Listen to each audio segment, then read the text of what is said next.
En conclusion d'une chronique de l'horreur ordinaire, à travers les témoignages que nous venons d'entendre, je pourrais presque dire de subir, parce tant ils sont impressionnants.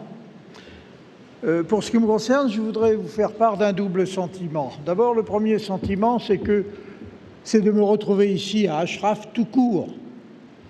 Pas à Ashraf 3, mais à Ashraf. J'ai eu l'occasion, en 1993, de découvrir Ashraf à l'invitation de Massoud Rajavi.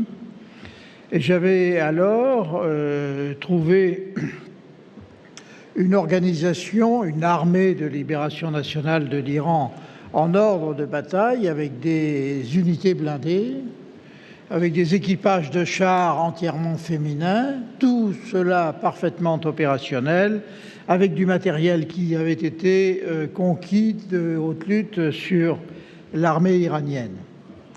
Et nous avions discuté avec Massoud Rajavi et nous étions tombés d'accord sur ce point que pour se débarrasser du régime des Mollahs, il fallait à la fois un fort assentiment populaire et une force militaire.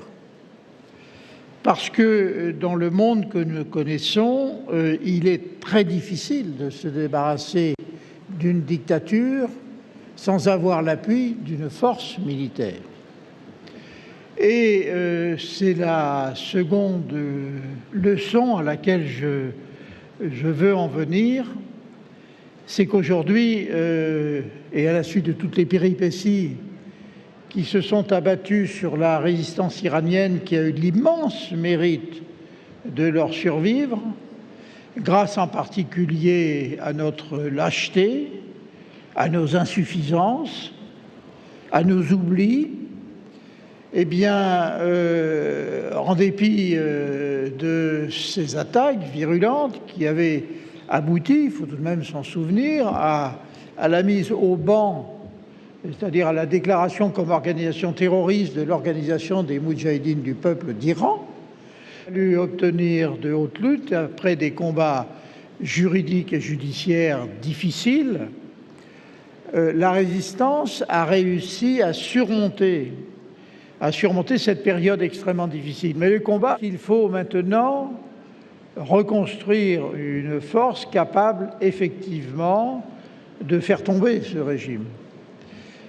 Alors ceci nécessite de la part de la résistance iranienne des efforts et une politique qu'elle mène à bien, car je suis pour ma part frappé de l'efficacité de son implantation, de son imprégnation, je pourrais dire, au sein même de l'appareil du régime, de la qualité des renseignements, et je sais de quoi je parle, puisque ça a été mon métier dans une certaine partie de ma vie, de l'efficacité du système de renseignement de l'OMPI.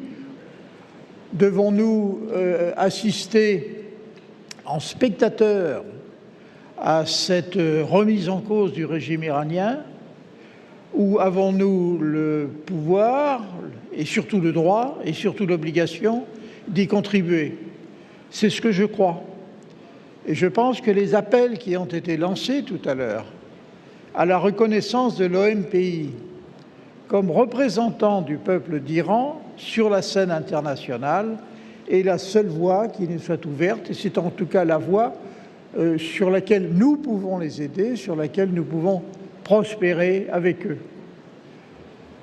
La liberté, c'est un chemin qui est long, mais la liberté est aussi, et nous sommes en train d'en commémorer un certain nombre de faits majeurs, comme la déclaration d'indépendance des États-Unis, comme le 14 juillet, la prise de la Bastille, comme 8 jours après la fête nationale belge. Nous savons de quoi nous parlons. Nous savons que cette liberté, nous l'avons conquise très progressivement en Europe. D'abord les Provinces-Unies des Pays-Bas, ensuite la Grande-Bretagne, l'Angleterre, devrais-je dire, qui est tout de même la première démocratie parlementaire du monde, historiquement parlant, Ensuite, évidemment, les États-Unis et la France. Et je voudrais bien que nous retrouvions, nous, les accents et la force qui ont permis à la Convention française en 1793 d'adresser une déclaration de paix au monde. C'était tout de même un moment fantastique, c'était quand même une merveilleuse exaltation que de voir la Révolution française adresser une déclaration de paix au monde. Certes, elle est restée longtemps sans effet, mais nous pourrions, nous tous ensemble, avec nos amis iraniens, adresser à nouveau cette déclaration de paix au monde, en particulier en détricotant ce qui se passe sur le nucléaire iranien. Je vous remercie de votre attention et encore une fois, nous avons été très admiratifs de tout ce qui s'est fait ici. Merci.